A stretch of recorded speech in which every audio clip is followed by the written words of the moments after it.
What's up, guys? Welcome back to Let's Learn with Nurse Grace. So, if you're new to this channel or you've just come across this channel, my name is Grace Ezekiah. I'm a registered nurse. So, in this channel, we talk about anything and everything to do about sexual reproduction. So, if you're that person who is really interested to know about your sexual reproduction, then it's high time for you to click the subscribe button and let's get to learn more. So if you're that person who haven't subscribed, please make sure that you subscribe to this channel. Thank you so much. And as you can see from the video, today I'll be letting you know, or I'll be talking about natural family planning. So I've been having people in my DMs who have been telling me, Nurse Grace, that person who I'm not able to use pills, or I'm not that person who is not very compatible to using any other form of family planning. Is there any other family planning that I can use except pills and other devices, or maybe injections? Then I tell that person, then of course there's another family planning known as natural family planning that you can use it. But on this natural family planning, you need to be aware of your body. It's very important for you to be aware of what is happening inside your body. So if you're that person who is really interested to know more about natural family planning, then this video is for you. Please make sure that you watch this video until the end. Let's get to the video. So what is natural family planning? Natural family planning is basically a form of family planning that doesn't involve you taking any pills or if having any injections or having any devices in your body. It's basically being aware of your body and trying to avoid sexual intercourse during these specific days. And these are the natural family planning methods that I am going to be talking about today. Oh, so before that, how does it work? How does this natural family planning work? So we all know that ovulation happens when you have a cycle between 21 to 35, which is regular cycle. Then you find that ovulation happens between either 14 days before your actual menstrual period. So if it happens within these days, so if let's say your cycle is up to 28 days, then you might find that on the 14th day is a high chance that you're going to be ovulating. So how does this ovulation happen? Ovulation happens when an egg is being released from the ovum or the ovary towards the fallopian tube, so that when it's get there, then it will await for the sperm to be produced by the male. When it's produced by the male gender, then it gets to the egg and they're going to be fertilized, and that when that happens, then you're going to form a baby. So that is basically ovulation. That's what ovulation happens. So during this natural family planning, what we are trying to do, we are trying to prevent this sperm from entering and going to fertilize this ovum. We are trying to look at what are these signs that we are going to be looking at to know that when we are actually ovulating, and trying to avoid sexual intercourse during these specific days. These are the kind of natural family planning that I'm going to be talking about. So the first and foremost thing is rhythm method. So rhythm method is basically a calendar-based method. So in this method, you just get to know about when you'll be ovulating. It's better for you, before you actually start considering this rhythm method, it's better for you to try and monitor yourself for about 3 to 6 months so that you can know your body better. You can try and see when this and this happens, then it means that I'm ovulating. When this doesn't happen, it means that maybe I'm not ovulating. So in this calendar-based or rhythm method, you just monitor your calendar. You monitor yourself from the first day of your cycle towards the last day of your cycle. So when you get to monitor yourself daily, then it's better for you to try and avoid. So we all know that ovulation happens around 14 days before you actually receive your period. So when you're that person who is having a cycle between 21 to 35 days, and your cycle is regular, then there's a high chance that ovulation is going to be happening 14 days before your menstrual period. So if it happens within that time, then there's a high chance that you are going to be preventing sexual intercourse between the 8th day towards the 19th day of your calendar. So I've already talked about all this in my previous video. So if you haven't watched this video on how to calculate the safe days in order for you to prevent pregnancy, then it's better for you to go and check on that. So this rhythm method specifically deals on that. So I've explained everything about that in my video. So please go watch this video and it will help you understand more about how to know when to avoid sexual intercourse on these specific days. So that's all about rhythm method or calendar-based method. So you just look at specific days and know that this and these days that I'm going to be avoiding unprotected sex in order for me not to conceive. So another method is lactation amenorrhea method.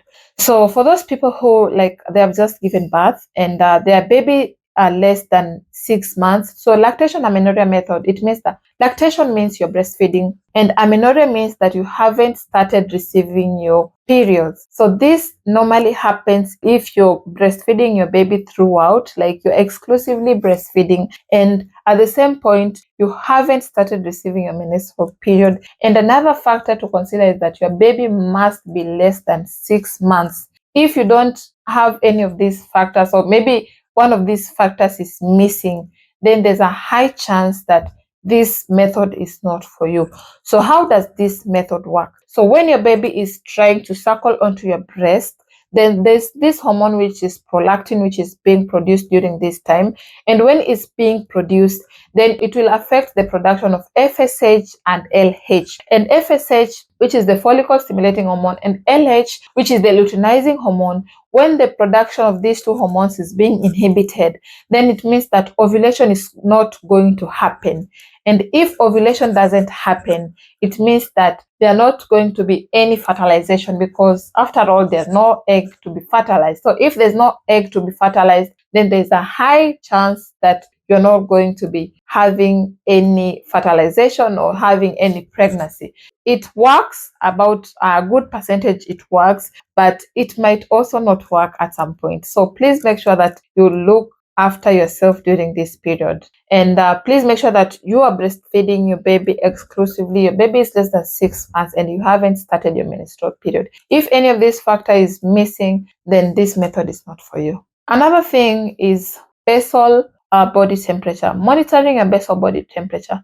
So this will work best if you start monitoring your temperature from the first day that you start receiving a menstrual period. So that is actually the first day of your cycle. The first day that you start receiving your period is the first day of your cycle. If you get to monitor your temperature between this day, and you might find that when you're approaching ovulation, then there's a high chance that this temperature is going to be increasing either between 0.5 to 1 degrees, and it's going to be staying that until the end of that cycle. So if you start monitoring your temperature from the first day that you see your period, which is the first day of the cycle, then there's a better chance that you are going to be noting when you're towards your ovulation. And I wouldn't advise for you to do this method on its own. It's better for you to do this method with another method, of which I'm going to be mentioning it next. When you're trying to monitor your temperature daily, it's better for you to try and monitor your temperature before you get out of bed, because the moment you try to get out of bed and maybe do 1 or 2, 3 things, and the moment you try to like maybe take something, maybe breakfast, then your temperature is going to change. You're not going to get the accurate basal body temperature. Just do it before you get out of bed. Make sure when you're going to bed, sleep with the thermometer just next to you, so that when you wake up immediately, the first thing that you do, just measure your temperature, and you'll be able to note your temperature each and every day towards your cycle.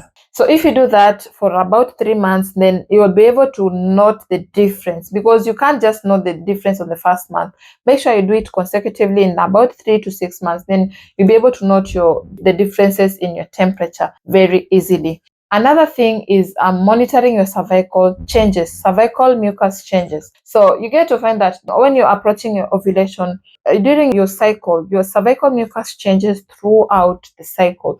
So you find that at the beginning of a cycle of which you're bleeding, then you find that it's a bit bloody. Towards the time when you're ovulating, you'll get to find that your cervical mucus is about very clear in color, and it's a little bit stretchy. When you try to stretch, and it looks like an egg white, and it's a bit stretchy.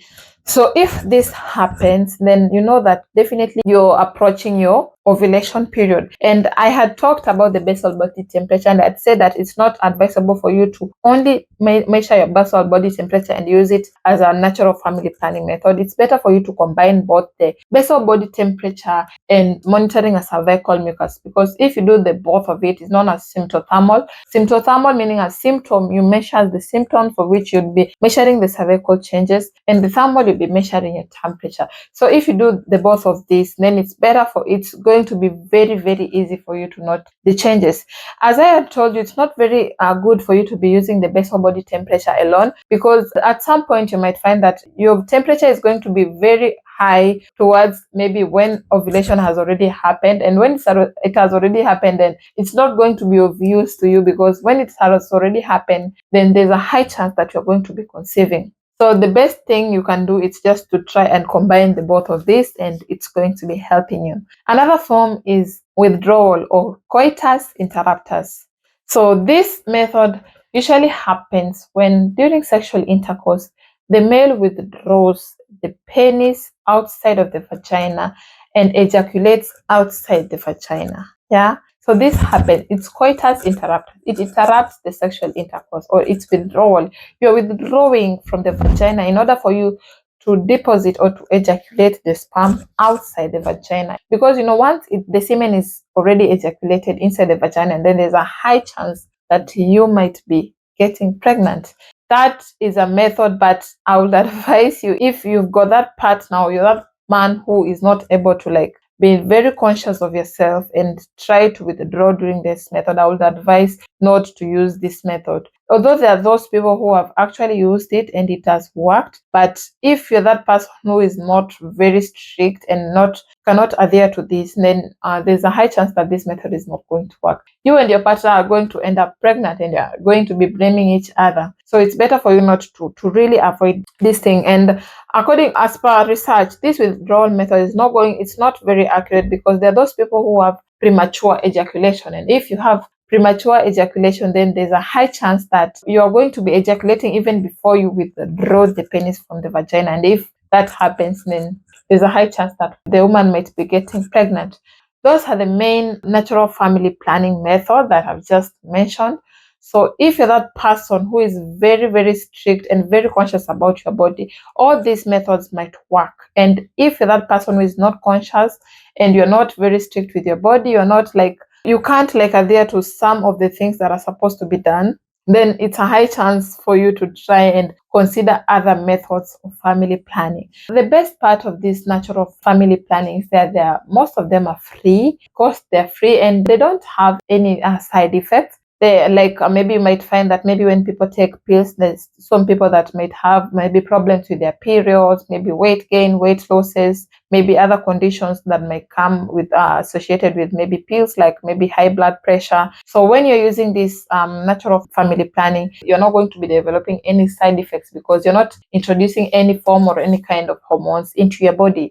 And this natural family planning is very, very suitable for those people who don't do well with pills, injection, or maybe devices inside their bodies. So if you're that person who really don't have any problem, then I would really advise you going with the pills, or maybe the devices, or maybe the injections, or maybe patches, depending on where you are, so that you can easily prevent yourself from getting pregnant. So one of the side or disadvantages of this natural planning is that it doesn't prevent you from actually being exposed to STIs, UTIs, or maybe HIV/AIDS. So it doesn't prevent you from acquiring those kind of diseases, because you know that obviously you're going to be having unprotected sex. That's why we are having this natural family planning. So you're going to be preventing yourself from actually getting pregnant, but you're not going to be preventing yourself from getting these diseases. So I would advise you that if you don't know the status of each other, or if you can wear condoms, then the better.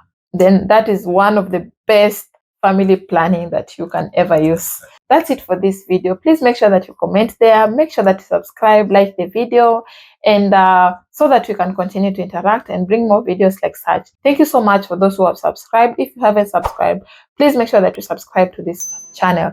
Thank you so much. See you on my next video. Goodbye.